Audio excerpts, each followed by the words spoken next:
à ce point de presse. Il va aller très vite parce que vous savez, nous avons un peu dépassé le temps prévu et on va faire en sorte que vous ne restez pas sous le soleil pendant longtemps encore.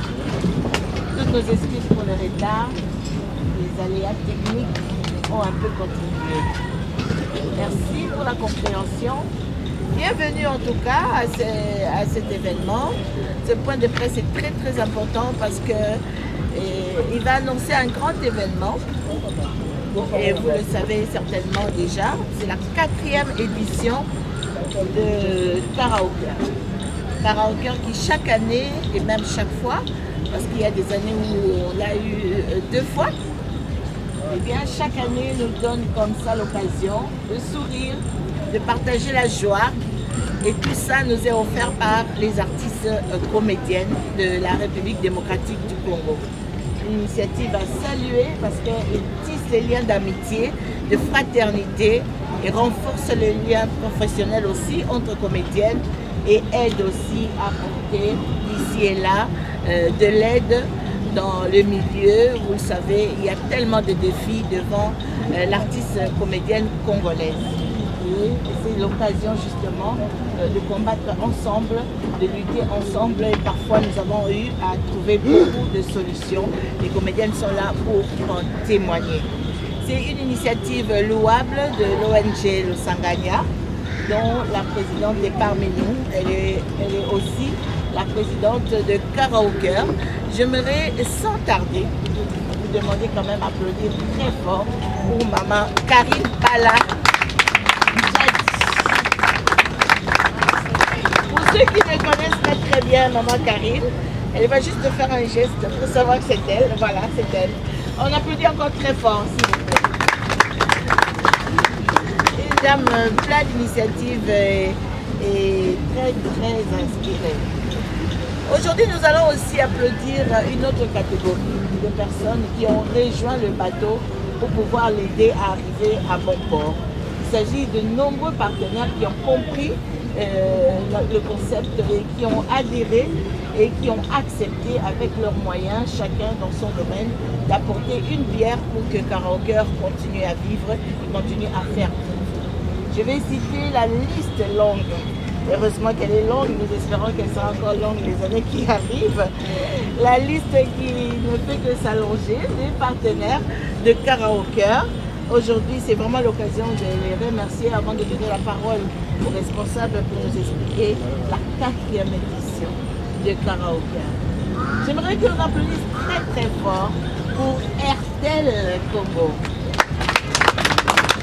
Représenté par M. Serge Gambebo et qui nous offre ce beau cadre ici à la Foire internationale de Kinshasa, le village RTL. Applaudissez très fort aussi pour la fondation FDK. La présidente est là, juste derrière notre ami Dieu le veut. Dieu le veut, la présidente est juste derrière toi. C'est maman Dédé Chantal Kapanda. J'espère que je n'ai pas massacré le nom. C'est exactement ça, Kapanda. Elle est là parmi nous parce que Karaoke cette année a pris une autre dimension et a voulu le faire de cette manière-là, c'est-à-dire non pas seulement s'intéresser aux artistes comédiennes, mais aussi à d'autres personnes vulnérables de notre pays. Il s'agit, vous allez le découvrir, je ne vais pas aller en détail. Hein, je laisse quand même la primeur au comité de nous dire de qui est-ce que Karaoke cette année va s'occuper en dehors des comédiennes. D'accord ? Merci pour la fondation FDK qui a rejoint le bateau parce qu'il est aussi dans ce domaine-là des vulnérables. On va applaudir très fort aussi Chalina, le groupe Chalina. Le groupe Chalina qui a accepté d'accompagner Karaoke cette année parce que vous allez les voir dans les rues de Kinshasa, vous allez les voir aujourd'hui, cette année, dans les orphelinats et un peu partout pour apporter de l'aide. Et Chalina s'est porté garant pour pouvoir mettre la main dans la pâte. Merci à Chalina. Nous allons également applaudir très fort pour American Water. Vous avez certainement déjà goûté à cette eau. Vous avez certainement déjà goûté à leurs multiples jus qui sont exposés là. Et vous savez très bien que le travail de chanter là, et même comme artiste comédienne, vous savez que l'eau et le jus vous accompagnent tous les jours. Et American Water s'est porté garant pour pouvoir vous abreuver et ne pas vous laisser vraiment sous la soif. On va applaudir aussi World Print of Print, le monde de la peinture, si je peux traduire, avec mon petit anglais. World Print est parmi World of Print est parmi les partenaires de 40 Cœurs cette année. Je sais que vous avez beaucoup prié, mais Dieu en tout cas, on le sent, a répondu à vos prières. La liste continue, donc préparez vos acclamations. On va applaudir aussi pour ECP Lisa de Maman Nana Takaza. Je vais dire Maman Takaza, Nana Maboko Matasi, vous savez, elle lutte pour que tous les comédiens, non pas seulement les artistes comédiennes, mais aussi les autres, les hommes, eh bien, soient propriétaires quelque part. On en parlera certainement un peu plus tard. Le groupe Claude Maluma. On acclame très fort pour le groupe Claude Maluma qui a promis des espaces médiatiques à tous les karaokers sur d'autres médias. Alors, les karaokers Gaël Mbombo et Lena Bibou Loulou, elles sont parmi nous. Elles ont préparé à manger pour nous. Après, ici, on va manger, c'est grâce à ces deux-là. Est-ce qu'on peut les acclamer très fort aussi? Ça, c'est lorsque les comédiennes se prennent en charge et ne laissent pas seulement les autres les aider. Merci pour cette initiative du service traiteur. Nous allons également applaudir très fort monsieur l'honorable Makengo Trisca. L'honorable Makengo Trisca, s'il vous plaît. On l'acclame bien très fort. Vous le saurez. Il a offert également un espace de production au karaoké. Les karaokers vont faire aussi les communes après communes grâce à l'honorable Makengo. Merci pour vos applaudissements. J'aimerais donner la parole, quand même un mot de bienvenue à la number one de l'ONG Losangania, Madame Karine Palanjadi. Est-ce que vous pouvez me répondre à Njadi? Comment ils sont Njadi? Les cadres.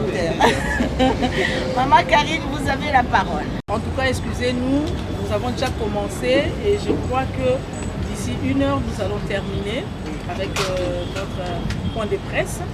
Mais tout d'abord, je demanderai à Maman Nancy de nous rejoindre, sans oublier Papa Gambembo, si vous pouvez nous rejoindre, Maman Dédé Chantal, s'il vous plaît.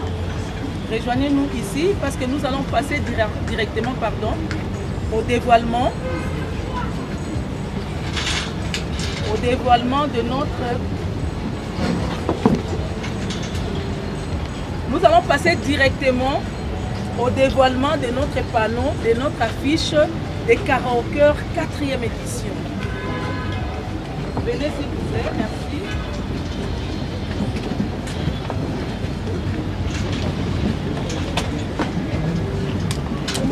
Vous avez vu, nous avons 2 affiches.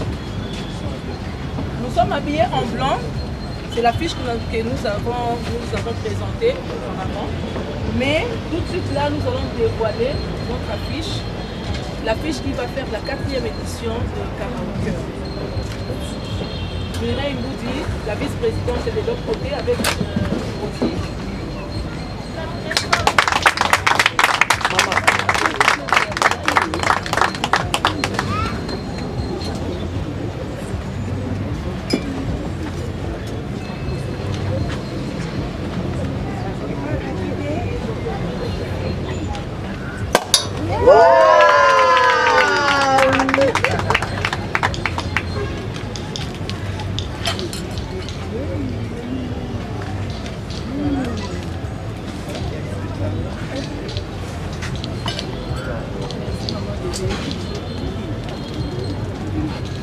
Madame Dédé Chantal Campana qui sort de Champagne pour célébrer cet événement et surtout le déploiement de l'affiche de l'année 40. Merci.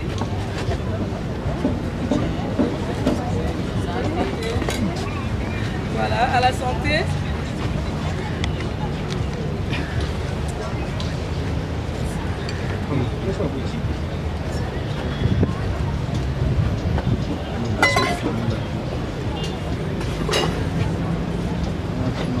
Merci, en tout cas, vous êtes les bienvenus. Madame Nancy, vous pouvez continuer avec le programme. Merci, vous pouvez prendre votre place, s'il vous plaît. Merci beaucoup, Maman Nancy. Moi, je suis Maman Mireille Boudi. Bon, vous allez me connaître peut-être après. Mais là, français, on dit je m'aurais retourné dans ma langue. Ce n'est même pas ma langue, c'est une langue que j'ai empruntée à Kinshasa parce que c'est une langue que j'ai appris à Kinshasa. Il y a le but français que soit là. La tigre français. Nous avons dit ça, ça lingala, et ça reste moi bien.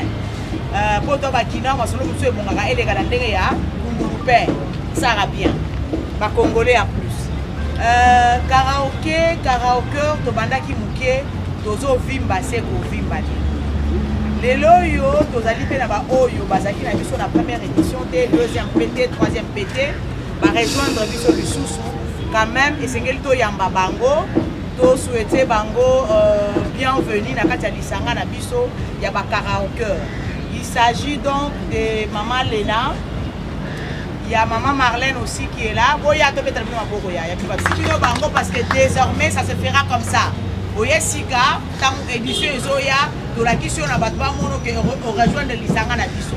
Ma porte eza okangamate, ma porte eza polele. Oyo nyonso abengami comédienne alinga rejoindre l'équipe na biso, en tout cas aza la bienvenue. Et nakitambala moko parce que to bandaki to zalaka kana Maman Karine Pala azo bitungisa azo sala nyonso ye moko sikoyo to lobi te. Toi quand même ba maman, il faut to tia ordre la ono so tozo sala. Ordre ezalaka ndenge neti tokabola misala mutu na mutu azwa tâche na ye poke ye mpe azala susu na nyonso na mutu na ye te topesake ndambu oyo apesi ndambu oyo asali ndambu tosangani mpo ozala liboke moko na yango tosorganize na modele ya boye. Maman Karine Pala nde présidente na biso ya bakaraoker tobetele maboko telema mama. Merci beaucoup. Nsima na ye tozali bongo na Maman Mireille Boudi oyo Maman Boudi oyo azali vice-présidente tobetelinga maboko. Merci. Tozali bongo na équipe ya trésorerie basimbaka mwa mbongo mwa kesi mwa makambo wana nyonso tozali na bamama mibale. Tozali Maman Lisa oyo apresente biso baexcuse na ye parce que aza na tournage wana eza mosala bato baniongo tofutaka tokimaka yango te toyebisi akende kosala mosala ya leta tobengaka mosala ya leta asexcuse aye te. Maman Lisa Diasilwa tozali bongo na Maman Rosie Milambo bango nde bazosima makambo etali mosolo maboko te ya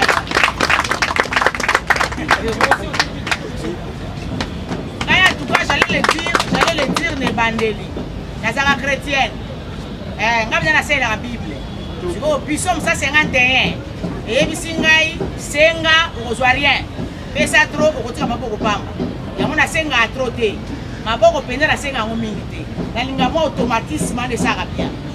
Merci nabandi bososoli na kati ya komita bamama bolimisa ngai natiki bino bikeko bokende nalaka boye koloba soki eleki. Merci na bino mwa maboko esaka bango bien ya merci. Tozali bongo na secrétariat na Maman Fatou Kayembe telema topeso mbote mama na social. Tozali bongo na Maman Ebakata ye mpe mosala ebengaki na ngambo ya Brazzaville aza na biso te donc azosala mosala kuna na ngambo ya Brazzaville mais azali na molimo na biso po ntango nyonso azobenga molandi na ye ezali bongo Maman Bilinga Reine telema topeso mbote. Tozali bongo na ba conseillère na biso pe lisusu. Tozali bongo na Maman Theresia oyo aza na biso te lelo parce que tournage. Tozali bongo na Maman Ange Maisha ye pe ake osala mosala na Brazzaville. Tozali bongo lisusu na Maman na biso Gabriel Bolembo bawana mpe baza na biso elongo basexcuse parce que mosala ebengi bango. Tozali bongo lisusu na baye batali makambo ya discipline. Na discipline toza bongo na Maman Moseka ndeti nga ata nasangani Maman Moseka beta yanga fili epi alekinga na makasi toza na mama Moseka, toza lisusu na mama Arlette Bauma. Donc baoyo nyonso natangi en tout cas baza elongo na biso. Donc équipe na biso ya ba karaoke ezovimba se kovimba na bosani mwana biso mosusu Palmiche et pas présenter l'excuse na ye parce que baza na ba tournage. Chocolou Lunda akendaka Lunda bo atro ya wana benge Lunda. Chocolinda la biso pe azali kuna mama telema to peso mote. Telema to peso mote ya. Merci beaucoup. En tout cas Mimika bongo pe azeli longo na biso. Et bah tournage en cas de boyebi et salimo ndenge salimo pas tout chaque journée za la quelque chose na journée. Donc ça qui va sous base na biso te ko na le en tout cas tous ensemble à chaque fois pour ba longo na biso. Merci beaucoup. Dieu vous bénisse. Merci. Chaque année, karaoke et puis sera connotation pour bien objectif pour quelconque. Maman Merci Maman Nancy pour la parole. Nous avons 4 points à expliquer ici. Le premier point, c'est l'explication du concept karaoke. Son origine, son objectif. Voilà. Le mot karaoke vient du mot karaoké. Le karaoké zali, le fait qu'il y a interprété des artistes. Alors, origine nango ezalaki ndenge nini? Nazoba malembe, hein? Ok. Origine ya karaoke ezali. Navandaki na lobi tozali ebele. Tozali susu na bisika oyo tovandaka te tosangana. Bandeko basi tovanda tosangana parce que tokomi na monde ya polémique makasi. Mais pour nani te tosala na place moko oyo tozali na mwa bafoli na biso, toyembi, toseki, tolie esika moko, tolongola na mutu ya bato ke bacomédien balinganaka te, bacomédien batianaka bapoison, bacomédien patati patata. Alors, nde na raisonnaki eloko au karaoke. Natiango karaoke parce que cœur wana ezali choral et puis natiaki cœur ya motema. Donc, koyemba choral et puis tozala na kati ya motema biso nyonso. Origine nango yango. Ntango nasoli na bandeko moko mibale balobi idée est bien to bande tosala yango en tout cas le plus tôt que possible to démarrer. Nde tobandelaka lisolo ya karaoke. Première édition, deuxième, troisième et puis première édition tant tosalaki nde tomekaki kaka tomoni ke simbi tosali pe plein na biso. Ba place ko to rekota lisusu ezalaki te donc tosalaka ngo na Gombe na restaurant moko na Gombe. Vraiment ezalaka réussite totale. Nde to continuer ki deuxième tosalaki na musée national, troisième pe tosali na musée national. Quatrième édition ezali un peu spécial parce que ezali karaoke de la paix. Pourquoi de la paix? Tomoni makambo mingi ezoleka na mboka na biso surtout na est. Oyo tomoni basi surtout na guerre basi nde bamonaka pasi. Basi nde bazalaka victime ya viol ya makambo ebele. Yango tomonaki mpona nini te topesa pe soutien na biso na bandeko na biso ya est. Topesa bango sourire à travers mosala na biso. C'est-à-dire théâtre na biso nde tosalaka et puis koyemba. Totali lisusu na avril basinistré mbula oyo ebetaka biso na avril yango mpenza ezalaki oyo mpenza eningisaka mboka na biso. Basinistré bazali ebele tomonaki baza bato ya mawa bato basili esengo totali badéplacé de guerre totali basinistré tolobi mpona nini te tokoki kopesa bango esengo ata mokolo moko. Yango karaoke ya turo ezali karaoke de la paix oyo tozopesa sourire na badéplacé de guerre na basinistré. Raison pour laquelle tolobi tozali kocible bacomédienne mpe parce que tozokita mpe vers bacomédienne tosala bandeko mosusu oyo banda tosala na biso mosala bamonanaka lisusu te bamonanaka lisusu te misusu bakoti bandako badifficulté misusu maladi tomonaki ke bakaraoke bakoki kozwa mpe mosala na bakitaka kotala bandeko wana basongisa bango mpe na mosala bapesa bango mpe esengo. Apart wana ndenge nauti koloba bana basi bajeune oyo bazali bauti na guerre ya est na basinistre bainondation oyo eyaki na mboka na biso oyo ebebisi ekumbi bandako na bango ekumbi biloko na bango basili ese yango tomonaki na caractère de la paix oyo toza na nzela molai kosala je vous dis nzela molai parce que nous commençons déjà de demain jusqu'au mois de juillet de l'année prochaine. Parce que karaoké, la date du 28 juillet, c'est la journée internationale de la femme africaine. Le 28 juillet, c'est la date où moi si il y a Mboka, il y a Afrique, il y a journée internationale de la femme africaine. Raison pour laquelle le karaoké, Simbaka date on a la femme africaine. Alors la 4e édition commence déjà pas demain, dès aujourd'hui, nous commençons dès aujourd'hui jusqu'au mois de juillet, le 28 juillet, nous allons clôturer la 5e édition. Alors, qu'est-ce que nous allons faire? Nous allons descendre dans nos communes. Dans nos communes, nous allons dans terrain où nous déjà se produire. Nous déjà site où nous se produire. Mais en novembre, en décembre, et là, nous allons salle nous allons vers sinistré na biso. Tokotala bango na mois de novembre, tokotala bango na mois de décembre, tokende kopesa bango ese. Naza sûr, topesa bango pe espoir, bayeba ke mokili suki wana te pona bango, tokomemela bango oyo moke tokozala nango, bien sûr avec nos partenaires. Toza déjà na maman Dédé Chantal na fondation na ye, tokozala na ye, tokozala na RTL, Monsieur Serge Gabem Boazali wana, tokokita. Nous allons na Chalina, nous allons na American Water, pardon. Nous allons na bandeko belé, oyo ba partenaire bandimi ko accompagner biso tokende ko pesa espoir na bandeko na biso oyo. Ngule memaki ndako na bango, et memaki biloko nyonso ba bandeli ya seko.